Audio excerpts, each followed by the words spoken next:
Hello दोस्तों, welcome back to Bobby Saini lectures. भैया मैं बॉबी सैनी और स्वागत है आपका मेरे YouTube channel Bobby Saini lectures पर। देखो दोस्तों, आज का जो हमारा टॉपिक होगा वो क्लास 10th मैथ से रिलेटिव होगा। ठीक दोस्तों, और जैसे कि आपको पता ही होगा कि आज की क्लास का हमारा लेक्चर नंबर 3 होने वाला है। ठीक दोस्तों, जिसमें हम प्रश्नावली 4.1 को पूरी तरह समाप्त कर देंगे। ठीक दोस्तों, जैसे कि आपको ये तो पता ही है कि अभी हमारा चैप्टर नंबर 4 चल रहा है, जिसका नाम है द्विघात समीकरण। और ये जो सवाल लिए जाते हैं हमारे प्रश्नावली से रिलेटिव, वो एनसीईआरटी मैथ बुक से लिए जाते हैं। ठीक दोस्तों, तो चलो दोस्तों, बिना देरी के वीडियो को स्टार्ट करते हैं। और आज की क्लास में हम टॉप 3 क्वेश्चन कराएंगे जो कि मोस्ट है, इंपॉर्टेंट है। ठीक दोस्तों, और इससे पिछली वाली वीडियो में हमने टॉप 5 क्वेश्चन कराए थे। ठीक दोस्तों, तो आज की वीडियो में हम टॉप 3 क्वेश्चन कराएंगे जिसमें हम प्रश्नावली 4.1 को पूरी तरह समाप्त कर देंगे। ठीक दोस्तों, अब चलो दोस्तों, बिना देरी के वीडियो को स्टार्ट करते हैं। देखो, जैसे पहला सवाल क्या दे रखा है, और देखो एक सवाल हमने पार्ट 1 से रिलेटिव लिया। उसमें क्या दे रखा है कि हमें जांच कीजिए कि क्या निम्न द्विघात समीकरण है, यानी कि जो हमें समीकरण दे रखी है हमें इसको जांचना है और हमें जांच करके बताना कि यह द्विघात समीकरण है अथवा नहीं। ठीक दोस्तों, तो चलो स्टार्ट करते हैं।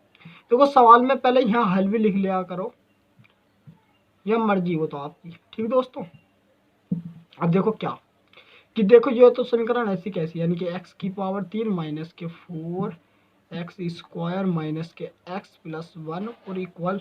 अब देखो क्या है कि x माइनस 2 की क्यूब है।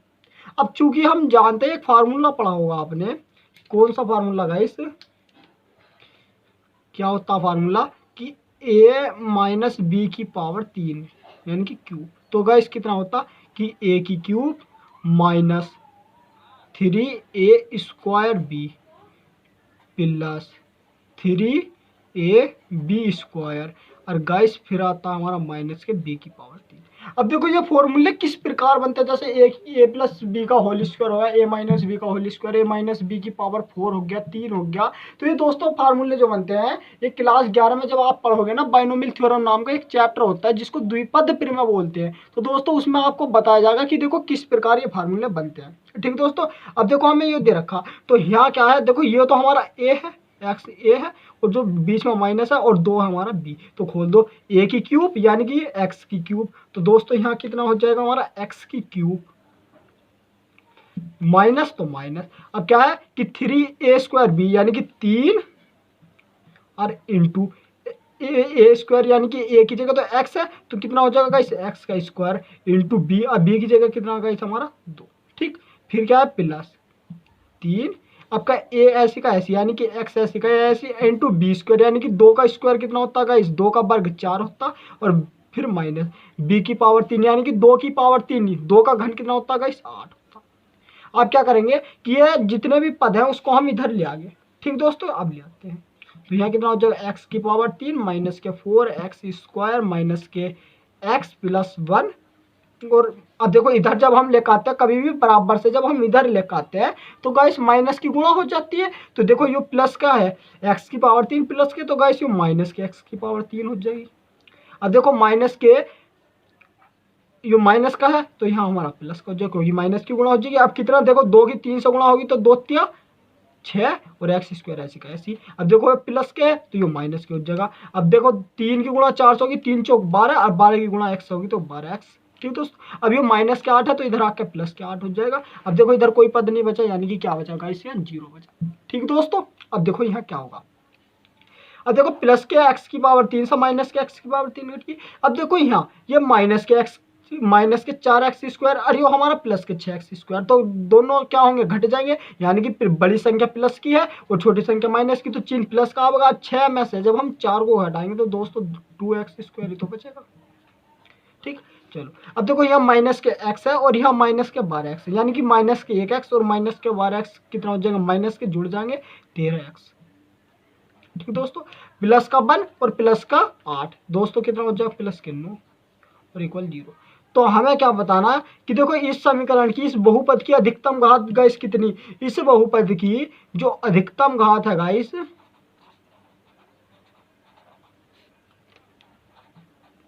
वो गाइस कितनी हमारी 2 है। 2 ही तो है अधिकतम घात, तो क्या यह द्विघात समीकरण होगा, बिल्कुल होगा। तो हम क्या लिख सकते हैं कि अतः यह द्विघात समीकरण है, अतः यह द्विघात समीकरण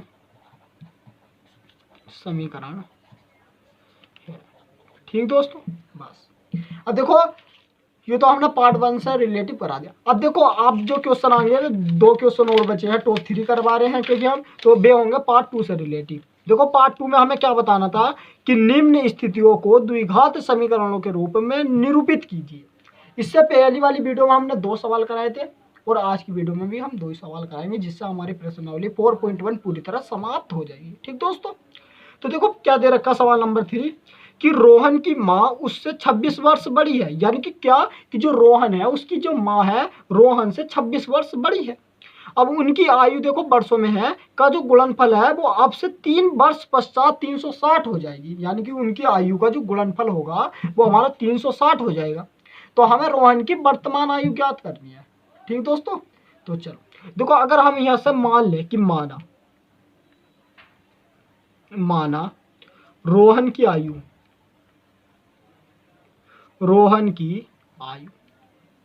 ठीक दोस्तों कितनी हमने मान ली गाइस, x वर्ष मान ली। रोहन की आयु गाइस हमने मान ली x वर्ष है। अब देखो माँ की आयु कितनी हो जाएगी, x प्लस 26। यानी कि क्या बताया उन्होंने कि रोहन की जो माँ है हाँ वो उससे 26 वर्ष बड़ी, तो रोहन की आयु तो x वर्ष है। तो अगर हम यहाँ से निकाल लें कि माँ की आयु या रोहन की माँ की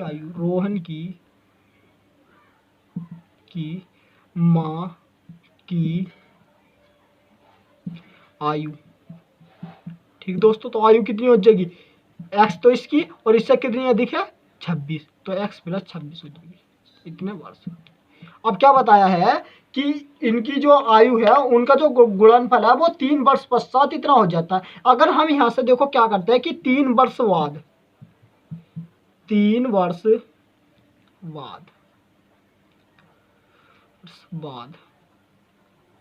रोहन की आयु कितनी हो जाएगी दोस्तों, रोहन की आयु ऐसा समझो कि मान लो अब जो अभिषेक है वो 2 वर्ष का है। ठीक दोस्तों, अगर हम अब से 3 वर्ष बाद पूछेंगे कि वह कितने वर्ष का होगा तो गाइस आप बता दोगे कि वह 5 वर्ष का होगा। यानी कि उसकी जो आयु वो 3 वर्ष बढ़ गई। तो पहले तो रोहन की आयु कितनी है गाइस, x है। अब वो x से कितनी बढ़ेगी 3 वर्ष पश्चात, तो 3 ही तो बढ़ेगी गाइस। ठीक इसी प्रकार अगर हम 3 वर्ष बाद अगर हम किसकी आयु ज्ञात करते हैं, रोहन की माँ की आयु, 3 वर्ष बाद रोहन की माँ की आयु। ठीक दोस्तों, तो कितनी हो जाएगी, देखो पहले तो उसकी x थी, x प्लस 26 थी, माँ की आयु x प्लस 26। अब इसमें 3 और ऐड कर दो तो कितनी हो जाएगी गाइस हमारी x प्लस 29।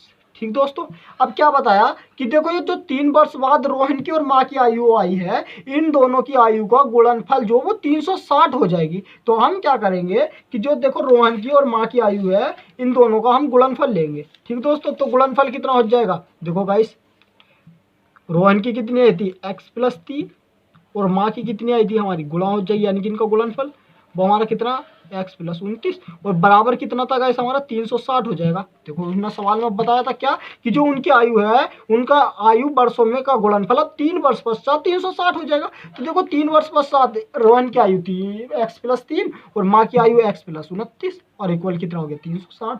अब क्या करोगे दोस्तों, पहले यहाँ x की इस पद में गुणा हो जाएगी, तो x की x से होगी तो दोस्तों क्या होगा x की पावर 2।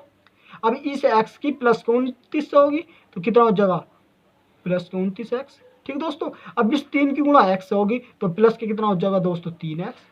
अब प्लस तो प्लस, अब इस 3 की गुणा 29 में करो तो 29 की गुणा या 3 की गुणा 29 में करोगे तो क्या आता है, जल्दी बताओ क्या आएगा। 3 की गुणा 9 से कर दोगे तो 9 के 27। ठीक है, अब हासिल कितना बचा आपका, जल्दी बताओ। हासिल आपके 2 बचे, 1 बचा, 2 बचे, यानी कि 3 नम 27। अब 3 दूनी 6 और 2 कितना हो गया, यानी कि 87 और इक्वल हमारा 360। अब क्या करो, इस 360 को बराबर से इधर ले आओ तो क्या होगा गाइस, माइनस से गुणा हो जाएगी। माइनस से गुणा तो हो जाती है दोस्तों। अब देखो एक्स स्क्वायर का एक्स स्क्वायर, अब प्लस 29x प्लस के और प्लस के 3x कितना हो जाएगा गाइस हमारे प्लस के 32x। अब देखो प्लस के 87 और माइनस के हो जाएगा, माइनस से गुणा हो जाएगी, ये प्लस का तो माइनस का हो जाएगा, बराबर इधर 0 बचेगा गाइस। अब देखो हमें 360 में से हमें 87 घटाना दोस्तों, तो 360 में से 87 जैसे घटाएंगे दोस्तों, जल्दी बताओ आप कितना बचेगा। 32x और प्लस आपको घटा के लिख देना है यहाँ जो भी बचेगा। चलो मैं घटा देता हूँ कि 360 में से हमें देखो 87 को घटाना है, तो ढाई लेंगे तो 10 यानी कि 3 बचा।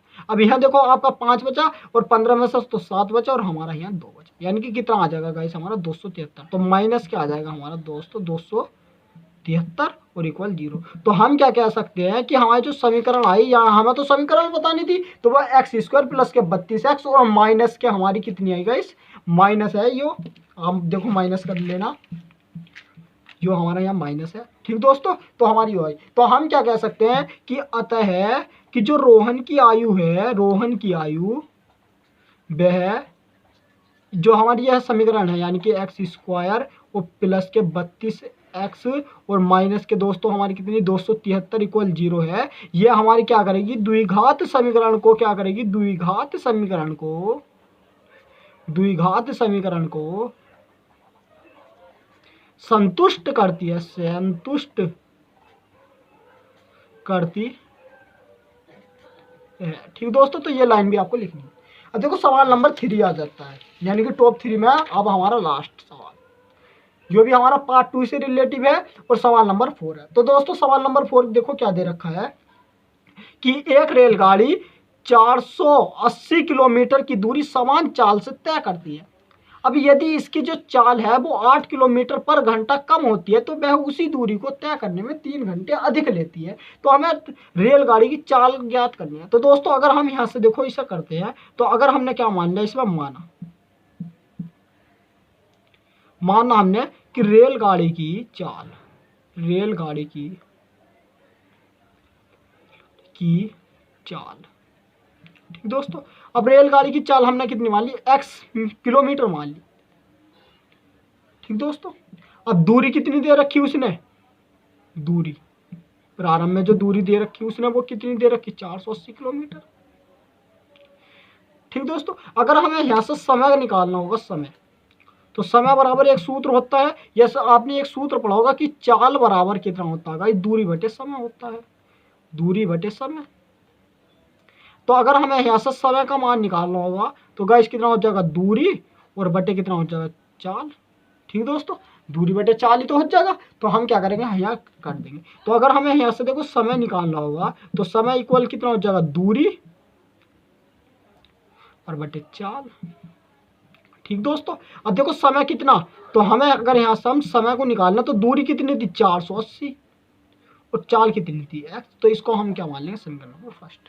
ठीक दोस्तों, अब क्या कहा उसने सवाल में, अब देखो क्या कहा कि यदि इसकी जो चाल है वो 8 किलोमीटर प्रति घंटा कम होती है। अब देखो चाल कितनी मानी हमने रेलगाड़ी की x, अब इसमें से वो कितनी होती है 8 किलोमीटर पर घंटा कम होती है। तो अगर यहाँ से देखो क्या है कि रेलगाड़ी की चाल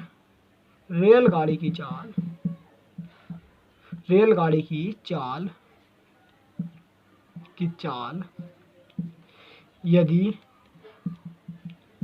8 किलोमीटर पर घंटा कम होती है,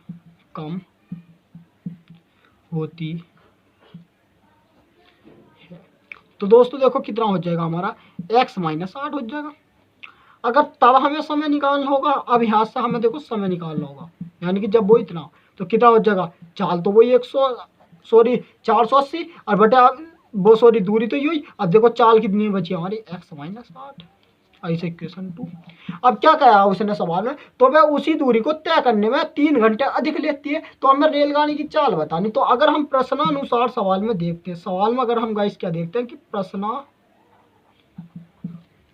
प्रश्नानुसार, ठीक दोस्तों, देखो प्रश्नानुसार सवाल में हमारा क्या होगा,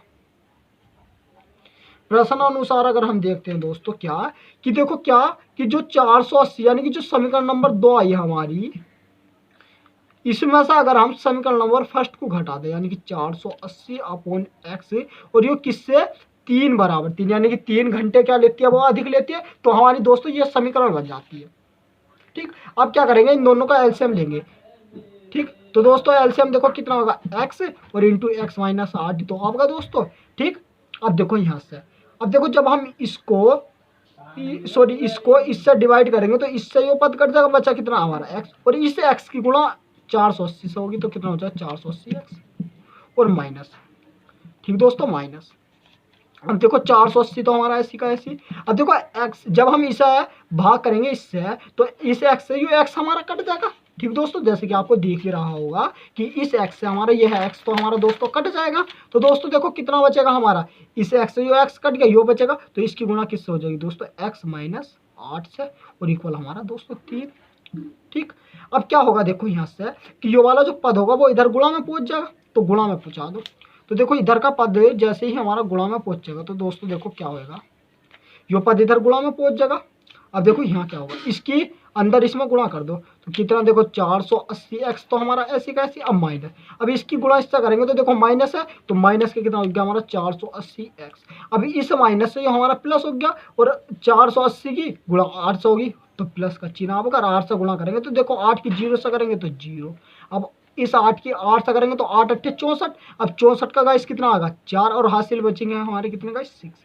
ठीक, अब इस 8 की 4 से करेंगे तो 8 चौक 32 8 6 32 8 6 38, यानी कि हमारा कितना आ गया 3840, और इक्वल देखो, अब देखो 3 और इंटू, अब देखो इस पद की पहले इसमें गुणा कर दो, तो एक्स की एक्स से करेंगे तो एक्स की पावर कितनी हो जाएगी गाइस 2, और इस एक्स की इस 8 से करेंगे तो माइनस के 8 एक्स हो जाएगा। ठीक दोस्तों, चलो अब देखो इस प्लस के 480 एक्स से हमारा माइनस के 480 एक्स हमारा कट जाएगा। ठीक दोस्तों, अब देखो यहाँ क्या करो, अब देखो हमारे यहाँ कितना बचा 3840, और इक्वल, अब देखो इस 3 के अंदर गुणा कर दो तो कितना हो जाएगा हमारा 3x² माइनस के, अब इस 3 की गुणा किस में 8x में कर दो, माइनस के 8x में, तो कितना हो जाएगा माइनस के 24x हो जाएगा। ठीक दोस्तों, अब क्या करो कि देखो ये इधर प्लस में, तो इसे इधर ले आओ माइनस में पहुंच जाएगा। तो दोस्तों यहाँ बस क्या करेंगे, इसे 3x² माइनस के 24x, अब इधर ये माइनस में आ जाता है, यानी कि माइनस की गुणा हो जाएगी, तो हमारा दोस्तों कितना आ गया 3840। तो हम अतः क्या कर सकते हैं, अब देखो ये इसकी अधिकतम घात कितनी है 2, तो यो क्या द्विघात समीकरण को निरूपित करेगी, बिल्कुल करेगी। तो हम क्या लिख देंगे कि अतः जो रेलगाड़ी की चाल है वो हमारी द्विघात समीकरण को संतुष्ट करती है। ठीक दोस्तों, तो बस आज की क्लास में इतना ही, मिलते हैं एक ऐसी वीडियो में। तो दोस्तों आज हमने प्रश्नावली 4.1 पूरी तरह समाप्त करा दी है, और नेक्स्ट क्लास में प्रश्नावली किसको 4.2 को स्टार्ट करेंगे। ठीक दोस्तों, चलो मिलते हैं एक ऐसी वीडियो में। अगर अभी तक आपने हमारे चैनल को सब्सक्राइब नहीं किया तो कृपया करके चैनल को सब्सक्राइब, एंड वीडियो पसंद आई हो तो वीडियो को लाइक भी जरूर कर देना। ठीक।